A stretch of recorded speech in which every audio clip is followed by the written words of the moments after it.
welcome everybody. Hi, class 11th and 12th, preparing for their KEAM exams. Super welcome to Vedantu Malayalam channel where we are preparing for KEAM 2023. So how are you guys? Hello everybody. So yeah, people, today we are going to revise relations and functions entire chapter in just one shot. And yeah, not just with the revision, we will be basically doing previous year questions as well, which will help you realize and analyze what type of questions are going to come in your exam. So are you all excited? I am pretty sure you are. So yes, very warm welcome once again. Okay. Oh, just give me 1 second. Let me open my YouTube. I guess you guys can see me, right? Okay. So give me a U in the chat box quickly if you all can see me and hear me properly. And let's start revising relations and functions without wasting any of your time, because I know your time is very precious. You have very little time and so many chapters to prepare, right? Okay, guys. So basically, in this chapter, you will be learning about the different types of relations, basics of relations. Then you will be learning about functions, classification of functions and composite functions, with a little about inverse functions as well. Alright, so shall we begin the class? Let's begin. Now, before you learn about relations and functions, it is very important that you should know about sets and Cartesian product, because they have, of course, the direct relation with relations and functions. So, before I revise relation function, I will help you revise sets and Cartesian product as well. Now remember, in this video we are going to revise all the formulas, all the concepts that are anywhere related to the questions that are going to come in your KEAM exam. Okay, so let's start. Now, what is a set? So whenever in our real life we talk about, for example, a set of earrings or a necklace set, so it is nothing but a collection of something, right? So similarly, when we collect numbers together, we call it a set. Now, how do we represent a set? So either we can represent it in roster form or set builder form. Now, what is roster form? If you have a set in which the elements are basically the numbers written individually inside the curly brackets. For example, if you write here 5, 6, 7, 8. So this is the roster form of the set. Similarly, you can write this same set in set builder form. How? You will again write the set name in capital letters, and in the curly braces you will denote what does the set include. So my set includes, suppose, element x, such that x is a prime number where x is less than 13. So my set will include what? It will include prime number 2, 3, 5, 7 and 11. So they are basically prime numbers less than 13. So this is set builder form, this is roster form. You guys already know about it, right? Now, coming to the topics where the questions are basically asked. First, what do we understand by cardinality of a set? It basically tells you how many number of elements are there, right? So just now we have seen an example of a set where I have some elements 5, 6, 7, 8. So n of A means cardinality of A means how many elements are there? 4 elements. 1, 2, 3, 4. 4 elements are there. So cardinality of set A is 4. Simple. Now, before we move on, I want to show you guys some important symbols which are highly used in the entire chapter. So whenever you see an upward U, it is union. Union means basically bringing two things together, combining two things together. Intersection means what is common. This E symbol is belongs to, this belongs to that. Okay. Then if you draw the E and cut it, does not belong to. Simply C is a subset. Then a colon is such that. This symbol is null set or empty set or nothing. Then opposite of E is there exist, and V dash is basically for all. Okay, so you should know these symbols while learning this chapter. Now, moving on. What is a Cartesian product? So, suppose that you have two sets. Okay. Now, in the set A, you have two elements, A and B. In the set B, you have again two elements, 1 and 2. Now, you will form pairs from set A to set B. So, how will the pairs be formed? So, A cross B is the Cartesian product of set A and set B, and it will include pairs of A and B. So, how are pair formed? You select one element from here, one element from here. So, it will be A with 1. Similarly, A with 2, right? B with 1 and B with 2. Can you form any other pair apart from this? No, there is no other pair that exists such that the first element is from set A, the second element is from set B. There is no such other pair. Okay, so A with 1, A with 2, B with 1, B with 2. So these are the only pairs. So this is Cartesian product of two sets. Okay, now coming to our main topic of the day. What are relations? So just now we have seen Cartesian product between two sets which helps us form pairs, right? Now suppose I say that I want a similar set. So just now we have seen a set which is called as Cartesian product A cross B. Now from this A cross B, I am saying that suppose you have A cross B Cartesian product is A comma 1, A comma 2, B comma 1 and B comma 2. Now suppose I say that the first element should be A only. I am saying that choose only A and form pair. So what you will form A1 and A2, right? Now this is nothing but a relation. So what is a relation? It is a subset of the Cartesian product. So from the Cartesian product, if you choose some elements, it will form a relation. That's it. Okay. Now, coming to another important formula, note down everybody. In the exam, they may ask you how many number of possible relations are there. So suppose that set A, number of elements are 2. Set B, number of elements are 3. Then number of elements in the Cartesian product will be 2 into 3 is equal to 6.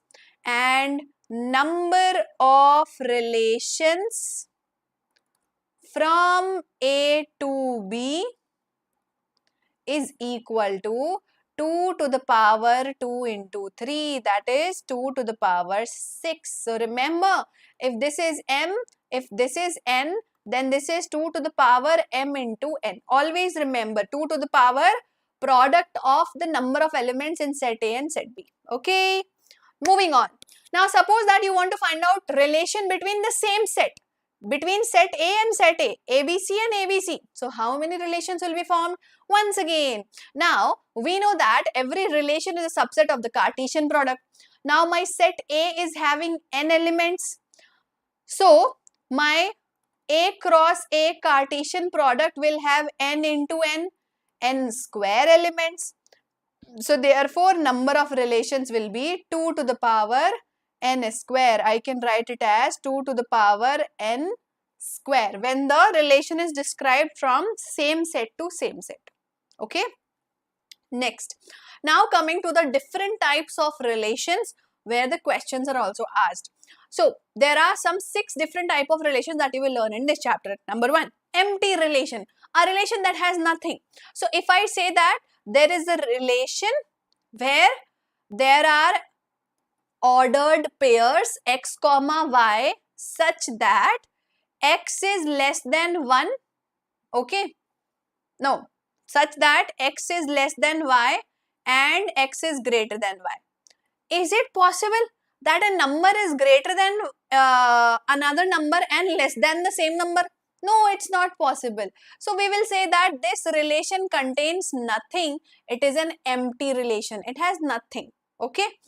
Now, similarly, universal relation, a relation that has everything, that has all the elements of the Cartesian product. So, if I say that the Cartesian product has 4 ordered pairs, A1, B1, A2, B2.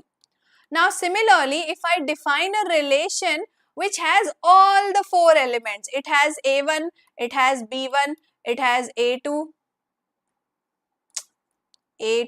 it has B2.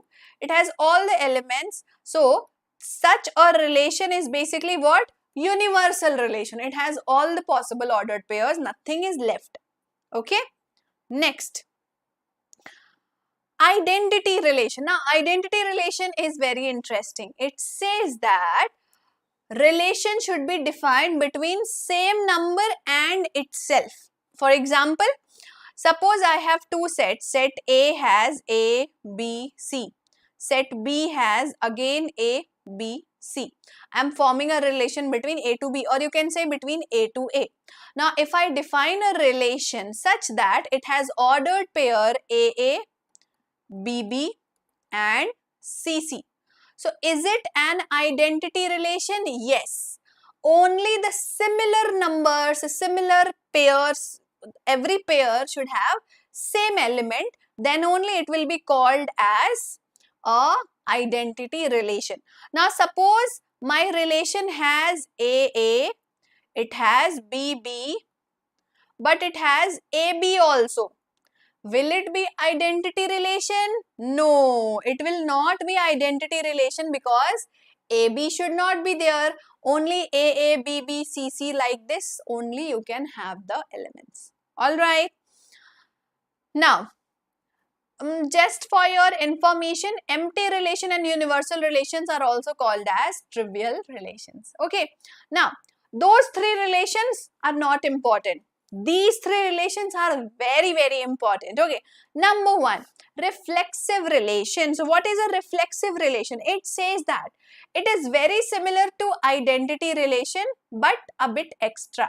It says that a relation which is not empty, it is said to be reflexive if all the AA exist for all A belonging to A set. Example, suppose again you have set A where the elements are 5, 6, 7 and there is another set A where the elements are 5, 6, 7. I have a relation where I have ordered pairs 5, 5, 6, 6, 7, 7, 5, 7, 6, 7 or maybe 7, 5. Okay. Now, can I call this as reflexive? Yes, it is reflexive. Why? Because 5, 5 is there, 6, 6 is there, 7, 7 is there. It does not matter that 5, 7 is also there. It's okay. It is there, it is there. It does not matter. What matters is all the AA elements, all the similar elements ordered pair should be there in the relation. Then it is called as reflexive. Now this is important. It is asked every year in the question paper. Reflexive, symmetric and transitive. So you should know how to prove it. Okay. So reflexive, you understood how to prove it. Now how to prove that the relation is symmetric. So symmetric relation says that if in your relation there is an ordered pair AB, then there must means compulsory should be a ordered pair. If AB is there, BA should also be there. Okay, clear? For example, again, if you have a relation where there is an ordered pair 2, 3, then it must have 3, 2. If there is an ordered pair 1, 1, it's fine because 1, 1 and 1, 1 both are symmetrical. Symmetric means same. So they are symmetrical, it's fine. But if it is having 3, 4, again it should have 4, 3. Only then it is symmetrical. Understood? Next, what is transitive relation? It says that if there is an ordered pair AB, and there is an ordered pair BC, then there must be an ordered pair AC. Then only it will be called as transitive relation. For example, suppose you have an ordered pair 1, 2, then you have an ordered pair 2, 4, then you must have 1, 4, because if 2, 2 is same, then there must be an ordered pair 1, 4. Only then it will be called as transitive relation. Understood? Okay. Now lastly, equivalence relation. What is that? If a relation is reflexive, symmetric and transitive, then such a relation is called as equivalence relation. Example, suppose my relation has 1, 1 ordered pair, 2, 2 ordered pair and 3, 3 as an ordered pair. So it is reflexive? Yes. Now next, talking about A to A, where set A is 1, 2 and 3. Okay. Now, is this reflexive? Yes. It is symmetric? Yes. But suppose if I add some element here. Now, what kind of element can I add here? If I add 2, 1. So, can I prove it? Symmetric. So, till now, it is reflexive, symmetric and transitive. All three. It is reflexive, it is symmetric and it is transitive. It is live only, Bhavin Krishna. Right? Now, can we call it as symmetric? Yes. Because if 1, 1 is there, then again 1, 1 is there. For 2, 2, 2, 2 is there. For 3, 3, 3, 3 is there. It is symmetric. Is it transitive? Yes. We call it transitive. Do you know why? Because transitive is defined only when if you have an ordered pair AB and BC, only then AC is compulsory. If you don't have BC, AC is also not compulsory. Simple. So it is a equivalence relation. Okay. Now let me show you a KEAM previous year question paper asked question related to this topic. So it was asked in 2019 it was asked. Let R be a relation having ordered pair A comma B such that A is less than equal to B square. This is a relation on the set of all real numbers. Then R is what? Is it reflexive? Is it symmetric? Is it transitive? Who will tell me the right answer? Option A, B, C, D, E. Quickly, let me know. What's the right answer? Is it reflexive? Is it symmetric? Is it transitive? What is it? If A is less than equal to B square. Let's try to solve. Now, if we want to prove it reflexive, okay. Now, can it be reflexive? Can a number be less than equal to itself? Yes, a number can be equal to itself. So, it is reflexive. Now, is it symmetric? Is it symmetric? Think. Is it possible that a number is less than equal to B square and B is less than equal to A square? Is it possible? Think. Is it possible for any number that A is less than equal to B square and B is less than equal to E square? No, it's not possible. If 2 is less than 3 square, then can we say that? Yeah, this will be wrong example. Let me take another example. We can say that 2 is less than, suppose, no, minus 2 is less than 0 square. Possible, but nahin, I'm taking all different examples here.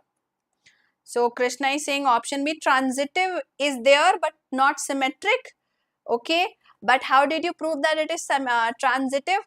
Let me show you. We can prove it is neither symmetric nor transitive. I will prove with an example. It is not even transitive. That if A is less than equal to B square and B is less than equal to C square, it is not necessary that A is less than equal to C square. How come? Take an example. If let's say 2 is less than equal to minus 2 square, correct? Yeah. Minus 2 is less than equal to 0 square. Is it correct? Yeah. Then it implies that 2 should be less than equal to 0 square. Is this correct? If A is less than B square, B is less than C square, then is A less than C square? No, A is not less than C square. So, the right answer is, it is neither symmetric nor transitive. Neither we can show that if A is less than B square, B will also be less than A square. It's not possible for every number. Similarly, we can't show that if A is less than B square, B is less than C square, then A is also less than C square. So, neither symmetric nor transitive. Understood? Okay, now coming to functions. So till now whatever we have learned was related to relations. Now we will move on to functions. But before we move on to function, there are three important terms that you should know because they are asked every year in the question paper. I will show you in your previous year questions as well. Okay. So what do we understand by domain, range and codomain of a function? Can anyone tell what do we understand by domain, range and codomain of a relation or for a function? See, suppose you have two sets or suppose you have a relation. Let's talk about relation. Okay, now there are two sets. Set A has again, let's assume set A has A, B, C and there is a set B which has the elements 1, 2, 3. Now, I am defining a relation where this relation is described from A to B having ordered pair A1, B2 and C1. Okay. Now, what do we understand by domain? Domain of a relation is basically set of all the first element. So A, B, C. Fine. Similarly, we have range. What do we understand by range? Range is the collection of all the second elements of the ordered pair. Now, what are the second elements here? Let's see with a different color. 1, 2, 1. So, we have 1 and 2 as the second element. So, this is range. And similarly, what is codomain? Codomain is basically set of all the possible outcomes, whether it is there or not there. So, what are the set of all the possible outcomes? So, possible outcomes are either 1 can come, 2 can come or 3 can come. So, the codomain will include all the elements of set B, which will be 1, 2 and 3. Okay. So, from here you might have observed that range is always a subset of the codomain. Okay. ABC 1, 2, 3. You are telling everything. Huh? How is all the answers correct answers? Okay. Now, let's define what do we understand by function. So, basically, bachcho, any relation is called as a function. Do you know that a relation only is called as a function, but all the relations are functions? No, all the relations are not functions. Then which relations are functions? A function is a relation that maps each element of set A with one and only one element of set B. Okay. Again, let's take same example. Set A has A, B, C. Okay. And set B has 1, 2, 3. I have a relation. Now, this relation has ordered pairs. A is mapped with 1. B is mapped with 2 and C is mapped with 3. Is this relation a function? Can I call it as a function?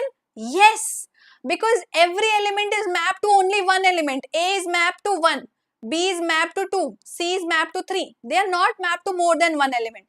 Now, suppose I have another relation where A is mapped with 1, B is mapped with 2, C is mapped with 3, but again A is mapped with 2. 2.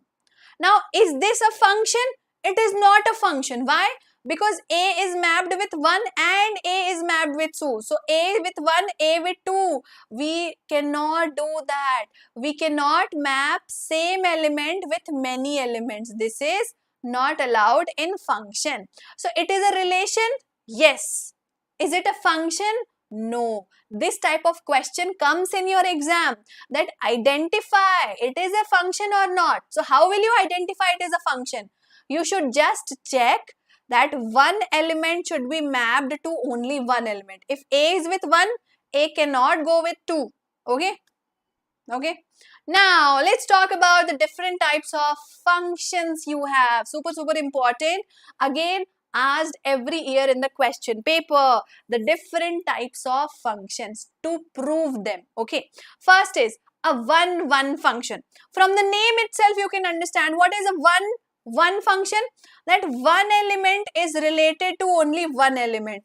One element is related to only one element, not more than one. So such type of relation is, such type of function is called as 1 function. Okay. Now similarly, okay, before moving on, let us understand how will you identify that it is a 1 function only. So you just have to check. It is mapping real numbers to real numbers. Okay. So domain is real number, codomain is real number. The function is given 3a cube minus 4. Now you have to think, is there a real number? Is it possible that if I put 1 cube and if I put minus 1 cube, can both answer be same? No, both answers are not same. Similarly, if I put 0 cube here and if I put 2 cube here, will the answer be same? No, it is not same. So the answer is never same. So it is a 1 function. Okay. Now, similarly, we have many to one function. Now, what is a many to one function? A1 is related to B1. A2 is also related to B1. So this is many to one function. So in your real life, what kind of example you can have? So you can say that Shahrukh is also Khan, Salman is also Khan, Sana ma'am is also Khan. So many people can have the same title, right? So many to one function are also possible in our real life, right? Now, suppose you have the question x has 1, 2, 3, 4, y has x, y, z. There is a function 1x, 2y, 3x, 4z. Is it a many to one function? Just do the mapping. Okay. 1 is related to x, 2 is related to y, 3 is also related to x. So this is many to one function because 1 is related to x and 3 is also related to x. So this is many numbers related to x, many to one function. Clear or not? Clear or not? Let me know quickly. Everybody able to understand? Okay. Next, into function. Now what are into function? Suppose you do the mapping. You map A with 1, B with 1, C with 2. Now this person is lonely. This person is not able to make any friendship. Okay.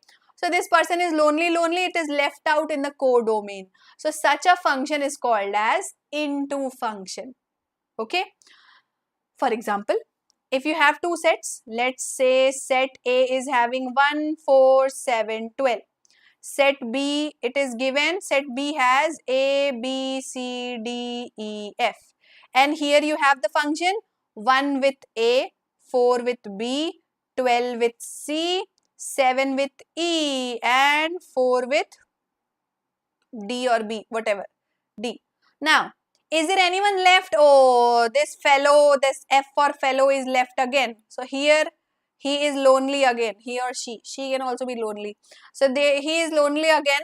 So if he is lonely, this is an into function because it is not having any pair. Got it? Now similarly, what will be onto function? Simple. If nobody is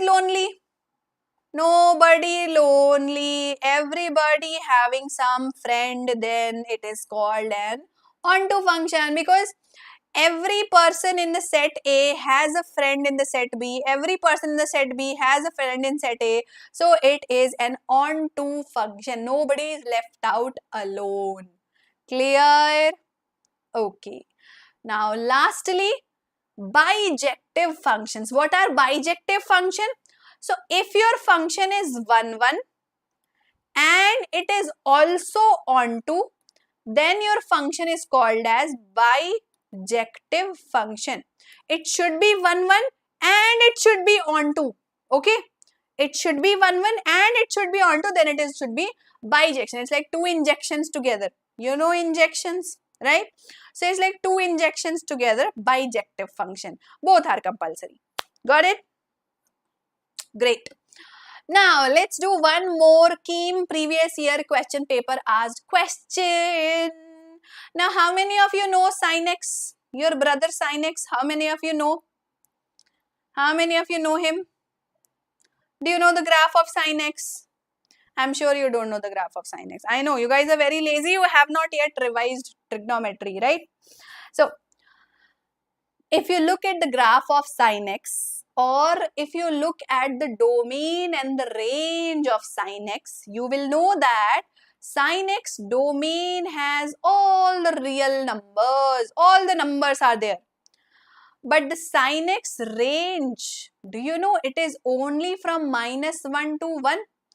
The sin x graph looks like this. This is 1 on the y-axis, -1 on the y-axis, and the sin x is like this. Only between -1 to 1. No value apart from -1 to 1. Right? So it's a wavy graph. Now, can you tell that it is a 1, 1 function or onto function or none of the above? What do you guys think? See, very simple explanation. If you observe the graph of sin x, it repeats itself at a lot of places. But at what kind of places? Now, can you tell me what is sine of 0? What is sine of 0? Tell me. What is sine of 0?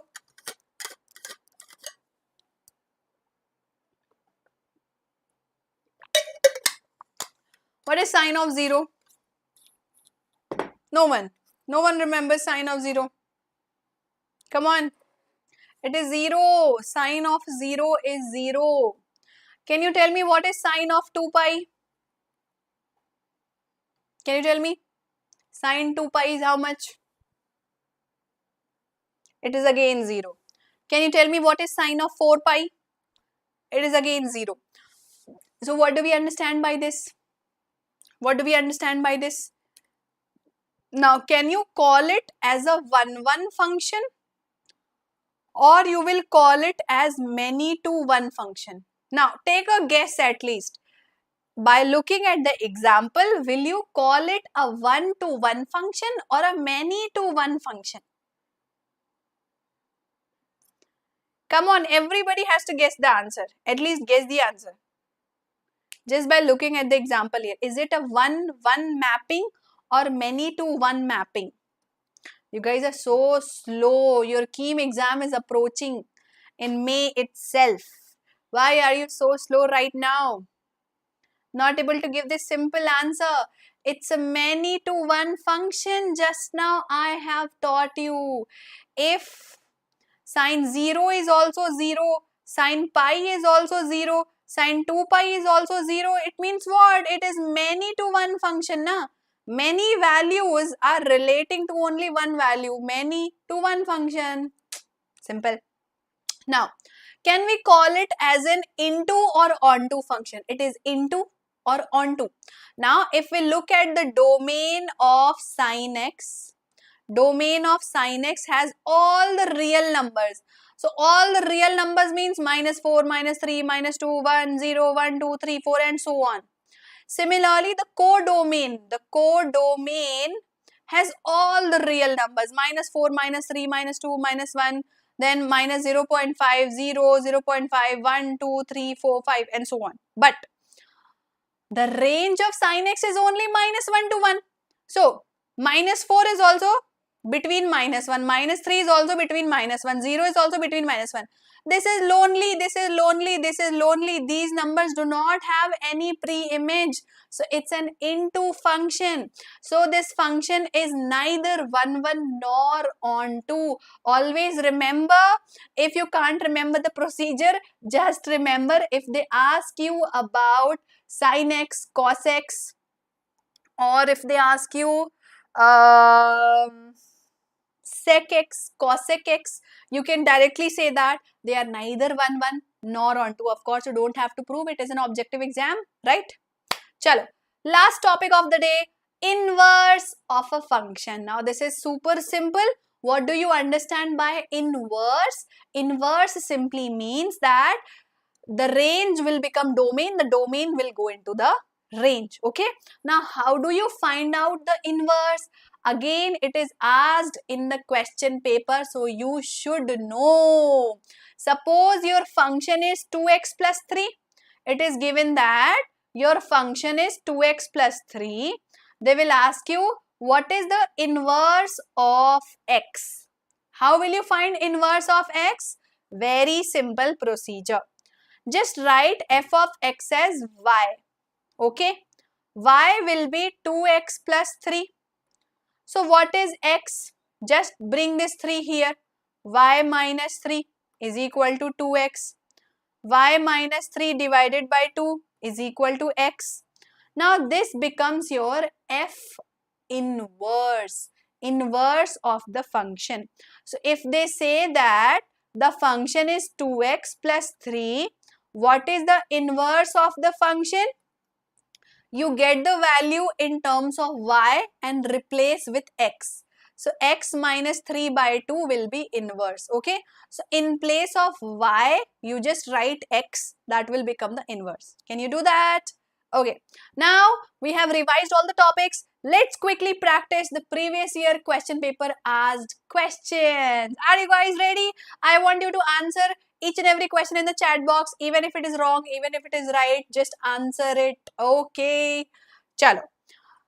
First question. There is a set A which has 5 elements 1, 2, 3, 4. Set B 1, 2, 3, 4. If there is a relation A to B given by AB ordered pair such that the ordered pair is possible only when A plus B is an even number, then the number of elements in the relation is equal to dash. How will you find out number of elements in the relation? First, you should know your relation is having which element. So, your relation will have AB element if A plus B is even. So, let us check. How you will check? Take one element from here and map it to the other elements in set B. Okay. Now, 1 plus 1 is even? Yes. 1 plus 3 is even? Yes. 1 plus 2 odd. 1 plus 4 odd. So, we will leave it. Next, we will take 2. 2 plus 1, 3. It is odd. 2 plus 2, 4. So, 2 plus 2. 2 plus 3, 5. Odd. 2 plus 4, 6. Even. Similarly, we will take 3. 3 with 1, even. 3 with 2, odd. 3 with 3, even. 3 with 4, odd. Again, we will take 4. 4 with 1, odd. 4 with 2, even. 4 with 3, odd. 4 with 4, even. Lastly, we will take 5. 5 with 1, even number. 5 with 2, odd number. 5 with 3, even number. Now count how many elements are there? 1, 2, 3, 4, 5, 6, 7, 8, 9, 10. So there are 10 such ordered pairs. Therefore, your answer is 10. So the number of elements in the relations are 10. Okay. Next question. Very, very difficult kind of question. So try to understand this, how you find out domain of the function. Now here your function is x square minus 2x minus 63 root over to the power 3, because 3 by 2 means square root to the power 3. Now please remember, whatever you have inside the square root, it should always be greater than 0. Why should it be greater than 0? Because negative number square root does not exist. They are complex number. They are not real numbers. Remember? So, here also, inside the square root, what is written? Inside the square root, we have x square minus 2x minus 63. So, this means that this should be greater than 0. Now, can you factorize it? We have learned factorization, है ना? Quadratic equations. So, this will be x square, then 7 9s are 63 and 9x plus 7x is 2x. So, we can factorize it like this. So, this is x common, x minus 9, 7 common, x minus 9 greater than equal to 0. So, x minus 9 into x plus 7 is greater than equal to 0. Now, what are your points to be taken? So, here you have 2 points. X is coming equal to 9 and x is coming equal to minus 7. So, how will you decide the domain? So, for this we simply draw the number line. Here is minus 7, here is 9. So, what you have to do is simply write it like this. Start with plus, plus, minus, plus. Now, choose the plus side. So, what is your plus side? Your plus is between minus infinity to minus 7 and here 9 to infinity. This is your answer. So, your answer will be minus infinity to minus 7 and 9 to infinity. Got it? That is the domain of the function. Okay. Next question. Let R be a function defined by fx is equal to cos x. Then is it 1 1 or on 2? Just now we have learned that trigonometric functions are neither 1 1 nor on 2. Just like we have learned sin x graph. Okay. Next. What is the domain of this function? Same question. Inside the square root, whatever is written, this should be greater than equal to 0. So you tell me what should be the right answer? X minus 1 is greater than 0. So x will be greater than 1. So which option is representing greater than or equal to 1? Option number C. That it is greater than 1. 1 to infinity. Okay. Next. There are two functions, fx function, gx function. You have to find g of f of minus 1. Now, what does this mean? It means that g function of f function of minus 1. How do you find it? First, you find out what is f of minus 1. So, f of minus 1 is minus 2 into minus 1 whole square plus 1. So, this is minus 2 into 1 plus 1. So, this is minus 2 plus 1, that is minus 1. Now, what is g of minus 1? Simple. So, g of minus 1 will be 4 into minus 1 minus 3. So, this is minus 4 minus 3 minus 7. This is your answer. Option number D. Okay. Next question. Set A has 2, 3, 4, 5. Set B has 36, 45, 49, 60, 77, 90. R is a relation which says that A is a factor of B. Then the range will be what? Interesting question. Now you tell me.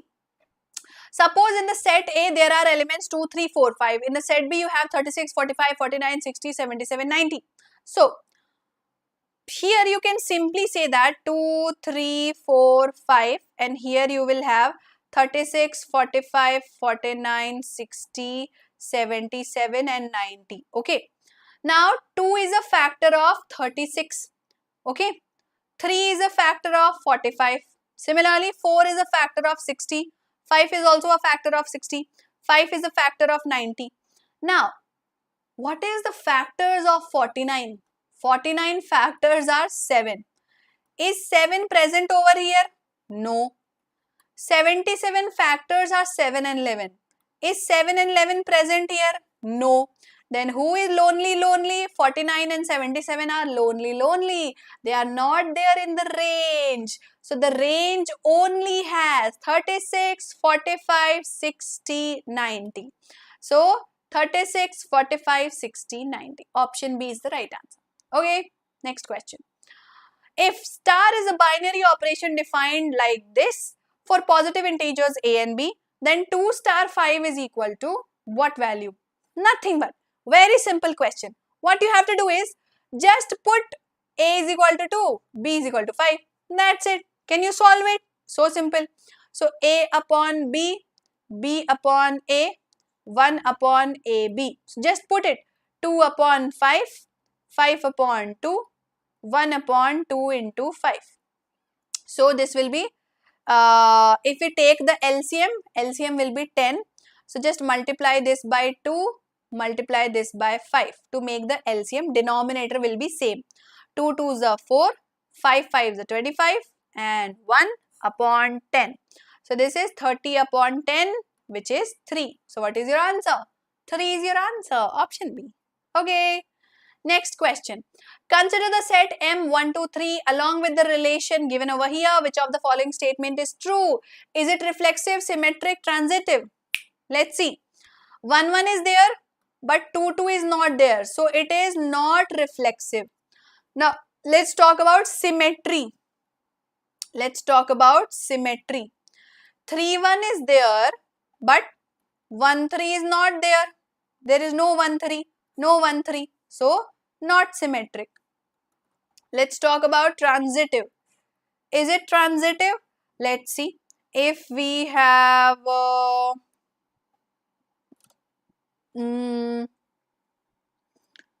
do we have any such element? Yeah. See, there is an ordered pair 3, 1 and there is an ordered pair 1, 2. So, A, B, B, C. So, there should be A, C, that is 3, 2. Is 3, 2 present over here? No. 3, 2 is not present. So, not transitive. So, the answer is neither symmetric nor transitive. It is nothing. Not reflexive, not symmetric, not transitive. Okay. Next. Again, a difficult question asked. What is the domain of this function? But it's not that difficult also. You should just remember, for log function, whatever is inside bracket should be greater than 0. Should be greater than 0. So, x plus 7 should be greater than 0. So, this implies that x should be greater than -7. This is rule number 1. Rule number 1, denominator should never be 0, because if denominator is 0, it will be infinity, right? Denominator cannot be 0. So, x square minus 5x plus 6 cannot be equal to 0. So, x square minus 3x minus 2x plus 6, I am factorizing it, okay. So, x common, x minus 3 minus 2 common, x minus 3 is not equal to 0. X minus 3 into x minus 2 not equal to 0. This implies that x should not be equal to 2 or 3. So, combine these two things. So, my answer is x should be greater than 7. So, x should be greater than 7 and x should not be 3, 2. So, x should not be 3, 2. Here 3, 3, 3, 2 is not written. Here minus 3 is written, but minus 3 has no relation. 7 is important. Minus 3 is not important. 3 is not important. So, x should be greater than 7 and it should not be 3 or 2. Clear? Okay. Next, find the inverse of this function. How do you find inverse? Very easy. If your function is 3x minus 5, then 5 will go here. Y plus 5 is equal to 3x. Y plus 5 divided by 3 is equal to x. Now, this is the inverse of the function. Just write it as x plus 5 by 3. This is your answer. X plus 5 by 3. Alright guys, that's all for today. I have helped you revising the entire chapter. I have shown you the different type of questions that come in the question paper. Some are easy, some are hard. So you got to practice all of them. And yeah, just like this, you can easily score at least 7 to 8 questions in your question paper. That means 32 to 36 marks. Wow, that's super important, है ना? So here is the mind map for you to revise the entire chapter. So the different types of relation you have: empty relation, universal relation, identity relation, reflexive, symmetric and transitive relation. Then the different types of functions you have: into function, one function, bijective function, many to one function and onto function. Just before the exam, revise the mind map and you'll remember everything. Okay. Thank you everyone for joining in today. I hope you guys enjoyed the lecture, and if yes, quickly let me know in the chat box that it was useful for you or not. Do like the video, share it with your friends, and if you are new on the channel, subscribe, because we are going to bring for you KEAM 2023 preparation, all types of videos, special study tips, revision of each and every chapter for physics, chemistry and maths. Okay. Thank you for watching. This is Sana Khan, your maths master teacher from Vedantu, and I had so much fun with you guys. I hope it was super duper useful for you. Thank you for watching it. See you tomorrow with another lecture. Bye bye. Bye guys. Tada. Bye Shreyas. Thank you. Bye Srijit. Bye Kaizuku. Bye guys.